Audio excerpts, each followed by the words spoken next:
Saludos cordiales, soy Juan Antonio Rodríguez Sánchez, soy profesor de Historia de la Ciencia en la Universidad de Salamanca, en España. En el año 2022 se publicaron en España tres obras que tenían unas características comunes. Eh, en los tres casos, la autoría era de personas que habían padecido la poliomielitis, que eran visibles además en movimientos sociales de discapacidad y las tres obras están protagonizadas por mujeres con secuelas de poliomielitis. Lo singular, si esto hubiera sido en Estados Unidos, no habría sido extraño, pero en el caso de España solamente habían sido precedidas por cinco obras y todas publicadas en el siglo XXI. Como considero que estas obras no son conocidas, voy a hacer una sinopsis muy breve de las mismas, centrándome en los aspectos que tienen que ver con la salud de forma más directa. En el caso de la obra de Inma Blanco, combina el género memorialista con la historia familiar. Espino, la protagonista, contrae la poliomielitis con 2 años y se convierte en la coja del pueblo. Escolarización, ingresos traumáticos y prolongados, de hecho uno de ellos de más de un año, aparatos ortopédicos, todo desfila en la obra. En Cataluña, a donde migran, despega su socialización, comienza a trabajar, se casa y tiene una hija que es lo que da colofón a su historia.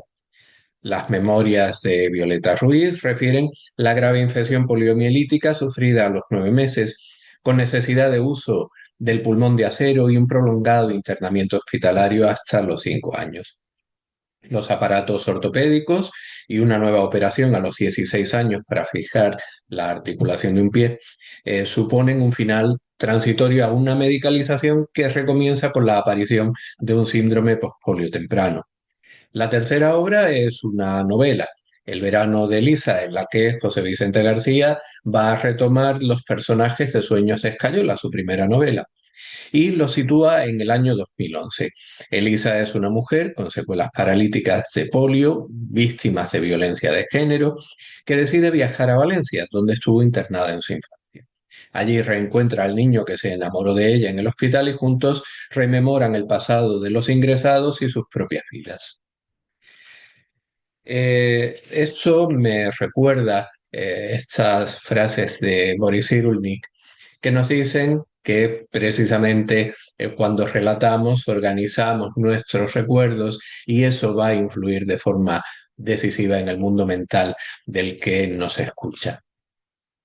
Autores y lectores, especialmente cuando se trata de un material autobiográfico, nos movemos en el tiempo con continuos juegos del yo.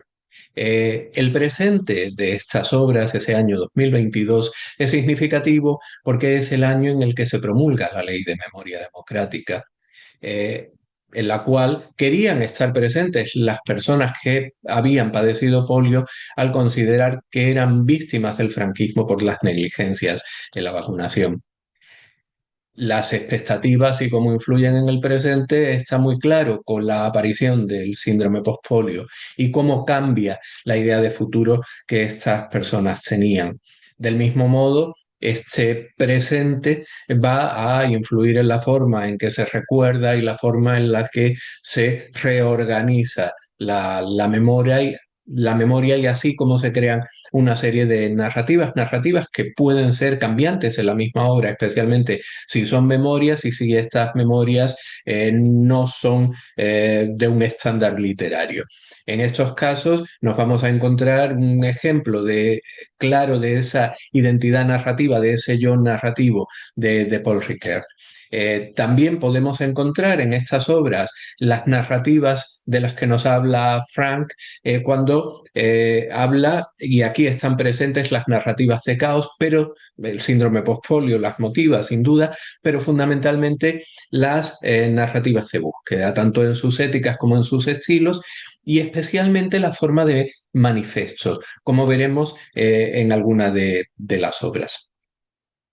Debemos entender que vivimos en una sociedad capacitista y que los profesionales de la salud somos formados en una perspectiva biomédica fundamentalmente, con lo cual lo que conocemos es la deficiencia, pero conocemos muy poco la discapacidad.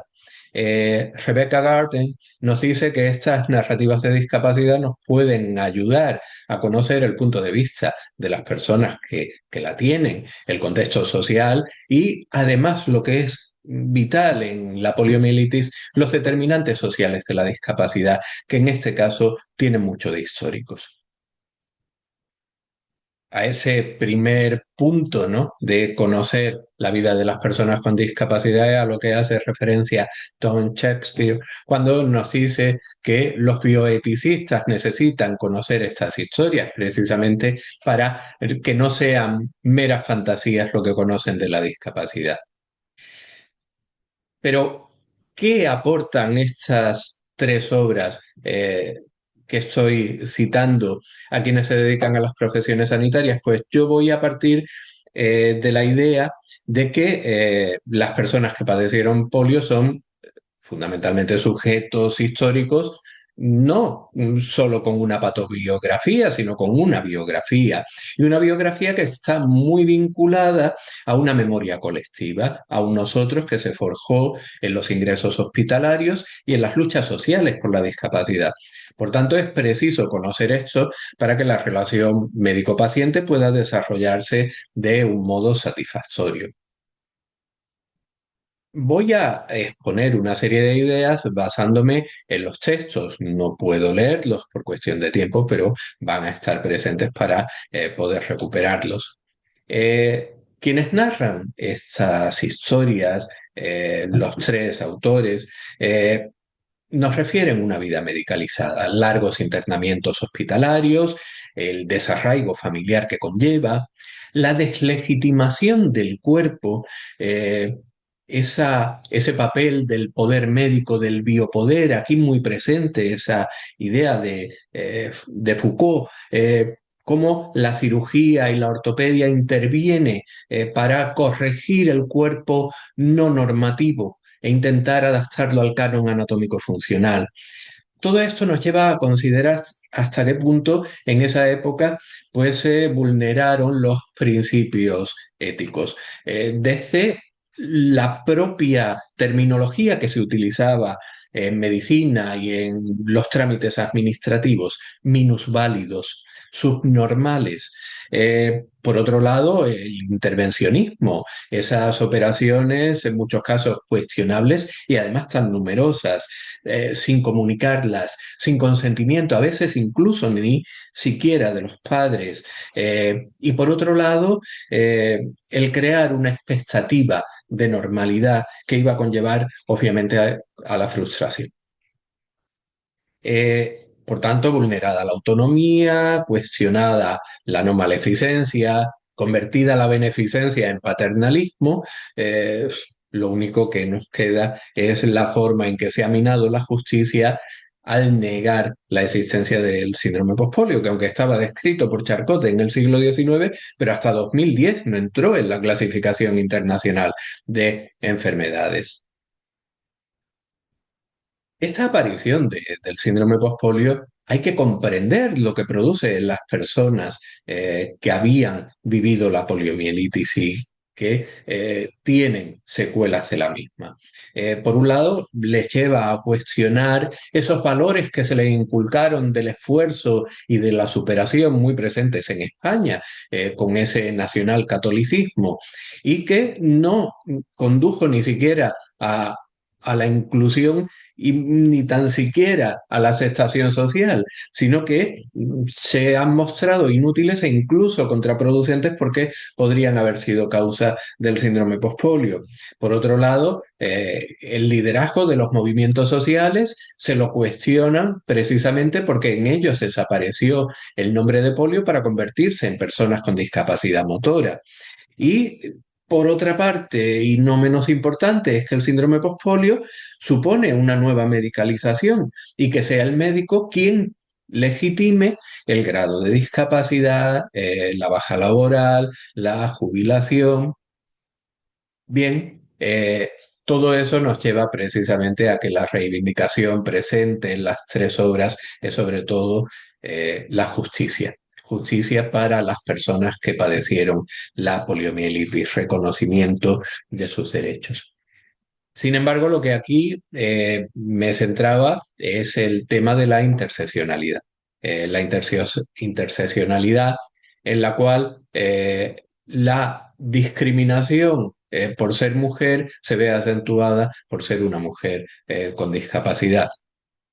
Así podemos encontrar que el concepto occidental, patriarcal, eh, especialmente durante el franquismo en los años 60-70, pues las niñas con polio no podían dar ese papel de mujeres y por tanto solo podían ser ángeles. Asexuadas, no aptas para el matrimonio o para la maternidad, eran consideradas como no mujeres. Sin embargo, eran capaces de resistirse, eran capaces de rebelarse y de reivindicar su sexualidad, de reivindicar su capacidad para la maternidad. Y una imagen que es la que ha llevado a que dé título a esta comunicación es que también en las tres obras va a estar presente la imagen del baile. El baile como una forma de recuperar el cuerpo, de liberar el cuerpo y de recuperar también el hecho de ser mujer. La presencia, aquí cito una de las tres obras, porque me parece muy significativa y si alguien ha visto eh, algún tipo de baile de personas con discapacidad motora, con silla de ruedas, comprenderá esa idea que subyace en la idea del baile.